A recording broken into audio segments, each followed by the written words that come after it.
प्यारे बच्चों,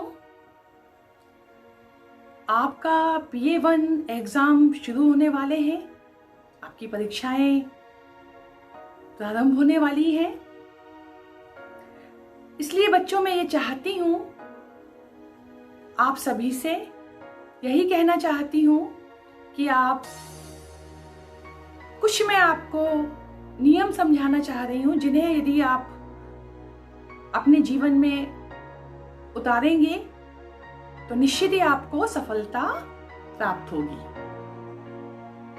बच्चों, सबसे पहले आपको जो सिलेबस, जो पाठ्यक्रम मिला है, उसे बहुत ध्यान से पढ़ें, पूरा पढ़ें। इसके बाद आप एक टाइम टेबल बनाएं, समय सारणी बनाएं और अनुशासित रहें। इसके साथ ही साथ प्रत्येक पाठ जो आने वाले हैं उन्हें बहुत ध्यानपूर्वक पढ़ें, नोट्स बनाएं, पर्याप्त रिवीजन करें। दिए गए सभी अभ्यास पत्रक, जो वर्कशीट हम आपके पास पहुंचाते हैं, उन प्रश्नों को हल करें। समय पर उठना, समय पर सोना और पौष्टिक आहार लेना भी बहुत आवश्यक है बच्चों। इसके साथ साथ बच्चों शारीरिक व्यायाम भी बहुत आवश्यक है। सुबह उठ करके व्यायाम करें, मनोरंजन करें, खेलकूद भी आवश्यक है आपके लिए। साथ ही बच्चों, आपको सबसे पहले विशेष ध्यान ये रखना है कि जो भी आप पाठ को पढ़ते हैं, रीडिंग करते हैं ना, उस समय जो आपको समझ में नहीं आ रहा होता है उसे अपनी कॉपी में नोट कर लें। और जब आपकी क्लास लगती है, कक्षाएं लगती हैं, आपके शिक्षक आपको जब आते हैं, उस समय आप अपनी शंका समाधान करें, क्लियर करें। प्यारे बच्चों, कम से कम आपके विद्यालय समय के उपरांत आपको दिन भर में 2 घंटे अलग से पढ़ना चाहिए, समय निकालना चाहिए। समय सारणी बना करके उसके हिसाब से आपको अपना पठन पाठन पूर्ण करना चाहिए। सबसे महत्वपूर्ण बात आपकी यह है बच्चों कि आपने जो अपनी नोटबुक बनाई है उसे समय समय पर अपडेट करते चलिए। उसमें सारा काम होना चाहिए आपका, जिससे आपको रिवीजन में कोई परेशानी नहीं हो, किसी तरह की कोई दिक्कत नहीं हो, है ना। और जो आप पढ़ रहे होते हैं उनसे ही आप स्वयं लघु प्रश्न भी बनाएं, व्याकरणिक प्रश्न बनाएं, रिक्त स्थान, जोड़ी मिलान। इस तरह के जब आप प्रश्न स्वयं बनाएंगे और उनका उत्तर खोजेंगे तो आपको किसी भी विषय में, किसी भी प्रश्न, किसी भी पाठ में, किसी भी अध्याय में कभी भी परेशानी नहीं आएगी।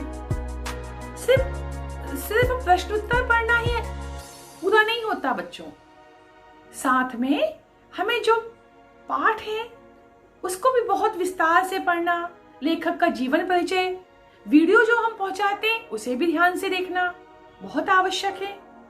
इसके साथ साथ बच्चों एक और विशेष बात, अभी तो आपकी जो परीक्षाएं ऑनलाइन हो रही हैं, MCQ बहुवैकल्पिक प्रश्न आ रहे हैं, लेकिन इसके साथ साथ आगे आने वाले समय में आपके जब पेपर होंगे, परीक्षाएं होती हैं, तो उसमें प्रश्न पत्र जो 4 खंडों में आता है, तो आपको ये भी एक समय सारणी में तय करना है कि किस खंड में कितना समय लगेगा। ये भी आपको निर्धारण करना है समय का कि कितने समय में आप एक खंड को कर पाते हैं। उस हिसाब से आप तैयारी करिए। आप जब इस तरह से अपनी तैयारी करेंगे, अपनी एक योजना बनाकर अपना कार्य पूर्ण करेंगे, तो बच्चों मैं निश्चित रूप से कह सकती हूँ कि आप बहुत अच्छे अंक प्राप्त करेंगे और आपको किसी भी विषय में कभी भी कोई कठिनाई महसूस नहीं होगी। किसी भी चीज में सफलता प्राप्त करने के लिए अनुशासन का होना, डिसिप्लिन का होना, समय का निर्धारण होना, समय पर कार्य करना, ये बहुत आवश्यक होता है बच्चों। आपने यदि ये अभी से अपने जीवन में इसे ढाल लिया, एक अपने दैनिक क्रियाओं में व्यवस्थित कर लिया, तो निश्चित आपको सफलता मिलेगी और आप बहुत अच्छे नंबर लाएंगे, बहुत अच्छे अंक प्राप्त करेंगे। कठिन शब्दों का भी अभ्यास करिए। और सबसे जरूरी बात बच्चों, क्लास में अनुपस्थित बिल्कुल ना हो। आपकी जो कक्षाएं लग रही हैं उनमें आपको प्रतिदिन आना है। जब भी आपकी कक्षाएं जिस भी विषय की होती हैं, इसमें आपको रेगुलर आना है। इसका बहुत बड़ा फायदा होता है। एक तो आप टीचर से बहुत अच्छी तरह समझ सकते हैं। वीडियो जो हम लोग इतनी मेहनत से बनाते हैं, सभी शिक्षक उसे बहुत ध्यान से देखिए, समझिए और दिए गया जो काम आपके पास भेजा जाता है उसे आप समय पर नोट करिए। और इस आधार से यदि आप पढ़ेंगे तो आप निश्चित आपको सफलता मिलेगी।